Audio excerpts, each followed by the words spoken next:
Hi friends, బాగున్నారా? గోంగూర ఎండ్రాయిలు పచ్చడి చేసేసుకుందామండి. నేను 2 కట్టలు గోంగూర శుభ్రం చేసి పెట్టుకున్నానండి. పాన్ పెట్టుకుని నువ్వులు ఫ్రై చేసుకుంటున్నాను. అదే పాన్ లో ఆయిల్ పోసుకుని ఎండుమిర్చి ఫ్రై చేసుకుంటున్నానండి. ఎండుమిర్చికి నువ్వులకి క్వాంటిటీ ఏం లేదు, మనం గోంగూర ఎంత తీసుకుంటామో దానికి సరిపడా ఎండుమిర్చి నువ్వులు తీసుకుంటామే. ఎండుమిర్చి కూడా ఫ్రై అయిపోయాయండి. అదే పాన్ లో ఆయిల్ ఉంది కదా, దాంట్లోనే గోంగూర వేసేసాను. మూత పెట్టేస్తే ఆయిల్లోనే అది మగ్గిపోద్దండి. గోంగూర కూడా మగ్గిపోయింది. చల్లారినాక 2 వెల్లుల్లి రేఖలు, జీలకర్ర, ఉప్పు అన్నీ కలిపి వేసి మిక్సీకి అయితే పట్టేశానండి. ఇప్పుడు పోపు వేస్తున్నాను. శనగపప్పు, ఆవాలు, పొట్టు తీసిన వెల్లుల్లి రేఖలు, ఎండుమిర్చి, కరివేపాకు అవి ఫ్రై అయ్యాక శుభ్రం చేసి పెట్టిన ఎండ్రాయిలు వేసి కొంచెంసేపు ఫ్రై చేసుకోవాలండి.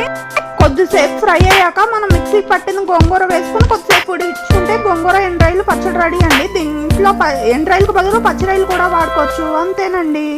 వాచ్ మై నెక్స్ట్ వీడియో అండి. బాయ్ అండి.